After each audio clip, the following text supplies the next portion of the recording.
अतिवृष्टी आणि सततच्या पावसामुळे टोमॅटो शेतीचं प्रचंड नुकसान झालेलं आहे। आपण बघू शकतो की मी श्रीगोंदा तालुक्यातील हंगेवाडी या गावात आहे।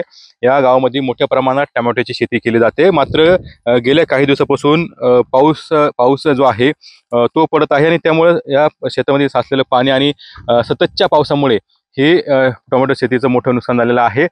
करप्या रोग जो आहे तो या ठिकाणी आलेला आहे आणि त्यामुळे ही सगळी झाडे जी आहे ती झाडे सगळी जळून गेल्याचं आपल्याला पाहायला मिळतो आहे आणि टोमॅटोवर देखील बारीक बारीक स्पॉट जे आहे ते आल्याचं आपल्याला एकंदरीतच पाहायला मिळतं आहे आणि त्यामुळे लाखो रुपयाचा फटका जो आहे तो शेतकऱ्यांना बसलेला आहे। आपण शेतकरी आपल्या सोबत आहे, त्यांच्याशी आपण बातचीत करणार आहोत। काय सांगा, कशा प्रकारे हे शेती आहे टोमॅटोची आणि कसा फटका जो आहे तुम्हाला यंदा बसलेला आहे? मी भाऊसाहेब जगताप, राहणार हंगेवाडी। टोमॅटोची शेती करण्याचा खूप छंद, पण अतिवृष्टीमुळं हा फार पाणी म्हणजे हे झालेलं आहे।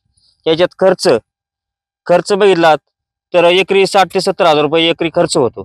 खर्च झाल्यानंतर ते आपली अपेक्षा होती 3 ते 4 लाखाची, तर त्याचे उत्पन्न आपल्याला फक्त अवघं 70 हजार रुपये भेटलेलं आहे। म्हणजे 10 हजार रुपये नफा, म्हणजे 4 महिन्यानंतर 10 हजार रुपये फक्त नफा भेटलाय। याच्यानंतर काहीच होत नाही। याच्यात अडचण म्हणजे अक्षरशः सगळा खर्च कसा केलेला आहे तुम्ही? काय आता कसं आहे, ठिबक पासून तर सुतुळीपर्यंत ठिबक घेतले तर 10 हजार रुपयाची ठिबक झाली, तारा बांबू हे 10 हजार रुपये झाले, मजुरी 20 हजार रुपये, टोमॅटोची रोपं 10 हजार रुपये आणि वैयक्तिक असं जर म्हणलं तर बांधण्याचा खर्च झाला, हे झालं तर एकूण एकरी खर्च 60 हजार रुपये झालेला आहे। उत्पन्न हाती लागलं नाही? काही उत्पन्न काहीच हाती लागलेलं नाही। आपली अपेक्षा होती 3 ते 4 लाखापर्यंतची अपेक्षा होती आपली। कशामुळे हे सगळं फटका? ही अतिवृष्टी पावसामुळे आणि डावणी रोग, करपा। या परिसरात साधारणतः किती क्षेत्र असेल टोमॅटोचं? टोमॅटो क्षेत्र असेल तर साधारण 100च्या आसपास असेल।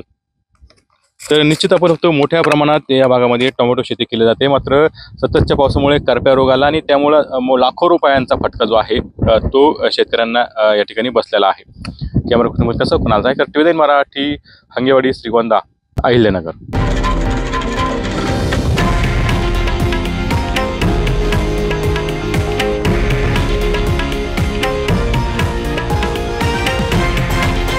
हे आहे देशातील नंबर 1 न्यूज नेटवर्क आणि आपण पाहत आहात TV9 मराठी, एकमेव।